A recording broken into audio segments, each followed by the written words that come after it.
To find out if there was a fortune on her mother's side, Sarah has asked for a maternal family tree to be drawn up by local genealogist Catherine Pringle.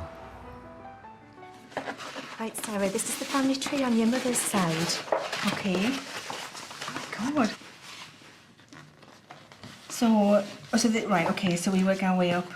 Yeah. It's all lovely laid out and everything, isn't it? Yeah, it's beautiful writing. So, okay, so this is who I know. So this is where we get, Grandma, who I never met. So her dad was a fitter. William the fitter and Father William the fitter. A ship stoker. Oh, isn't it amazing? Yeah. So these are all very sort of traditional northeast trades? Yes. Yeah. You know, it's like my dad, they're all proper Geordie bloke jobs, aren't they? Yeah, they really are. It's really weird to see it all sort of laid out, to think that I'm related to all of these people, you know. Yeah, It's all your ancestors. And a diver. A diver. Yeah. And that was in the 1800s. Yep, 1812, so a Diver. Yeah. I'm astonished by that. In all the years I've been researching family trees, I've never come across a diver before, so this is a Really? really unusual occupation. So James the diver is a great-grandparents, great-great. Yeah. 3 greats. Yeah. Yeah. 3 greats equals awesome. It does, yeah. I assumed somebody hadn't written that right. I did glance and think, it means driver. But which I was still thinking, it's quite impressive then though, isn't it? Yeah, well, it is, I only passed my test 5 years ago. I'm quite impressed. That would be an achievement. Yeah. And Kent. Whitstable. Mum and Dad are going to be gutted. They're not going to be pleased that we've got Southerners in the family. All right.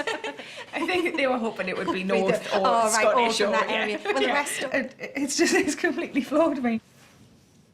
My mum has this thing where she thinks that there's money in the family, and I wonder if he's with, because you see none of these jobs, the fitters and that, your money comes in, your money goes out. Yeah. That's how you survive. But a diver, Yeah, I've never met a diver. I don't know. And presumably that's quite well paid compared to these. Anyway, Yeah, you'd think yeah. so. Mother, you might be right. You might be right. How would you be a diver as a job in the 1800s? I'm going to go to Kent and find out More why. about it. Yeah. Sarah's starting her search for information by heading south to Whitstable on the Kent coast. She's meeting diving historian Dr. John Bevan. Hello. Lovely to meet you. Lovely to meet you too. Thank you very much. Love. So, John, I found out that my great-great-great, 3 greats, my great-great-great-granddad, James Holt, was a diver and was born here in Whitstable in 1812. What can you tell me about him? I've found 1 or 2 interesting things about James Holt. I'm very excited. Tell me more. Okay, What have you got? right, well, this is one of the things I turned up. This is actually the registration of a boat. Wow, there's a lot of squirrely writing, isn't there? Yeah, it's quite old. So William that's the name of the ship. That's right. So the 1st of January, 1837, there he is, James Holt, 25. That's his Seaman. position, seaman, Seaman. Employed the whole time in fishing and assisting. assisting ships in... God, I feel like I'm 5 again. Sorry. I'm glad you're here. Oh, in distress. Yes, it's funny The spelling. whole of the time. Now, that means he's a salvager. Now, salvaging is very dangerous.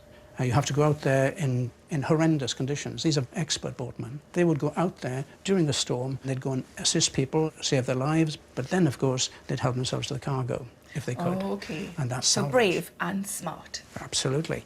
Law of salvage, if you bring a vessel in, you're entitled to the value of it. Finders keepers. That's quite canny, isn't it? If you were very lucky, you'd make a lot of money out of salvage. Every now and then, there could be a bonanza. A bonanza. Good word. By navigating the treacherous waters along the Kent coast, salvagers like James became expert boatmen. But their income was unpredictable. They hoped to land a fortune, but day to day made a living pulling up sunken cargo off the seabed and recovering abandoned anchors. Unable to salvage beneath the water, all they had were ropes and basic grappling tools, which they used from the boat above. And this is where it gets really interesting. Have a look at that. Okay, so it's now 1838.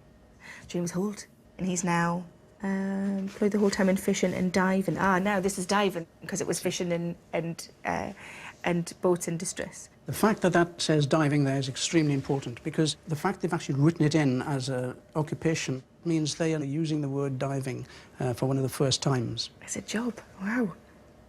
This is the sort of helmet that James Holt would have been using. Wow. See, this is what I thought. This is what I visualised when I found out that he was a diver.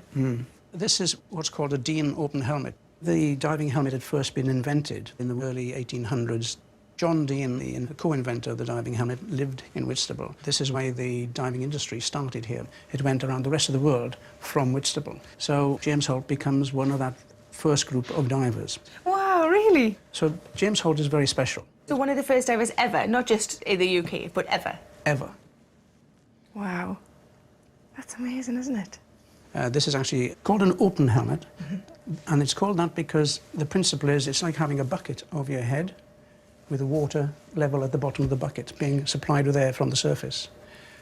The disadvantage of this, of course, is if you lean forward, the air rushes out the back, and the water rushes in, and you can drown. Sounds horrific. So this was obviously an incredibly risky job. Was there a high proportion of deaths by this then? By the end of the 1830s, there must have been about 30-odd divers, most of them in Whitstable. And out of these 30 divers, at least 5 of them died. God. So that's 1 in 6 divers. That's a huge proportion, It's isn't a huge proportion. It was very dangerous. But not James. Not James. The chance of drowning was a risk these early divers like James were prepared to take.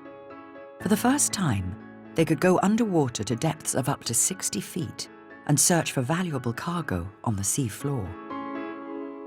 To me, these are very brave people, seriously brave people, to just go down there in the darkness and feel around. Yes. But know that there's a treasure somewhere with your name on it. Absolutely. Yeah. Amazing. Thank you ever so much.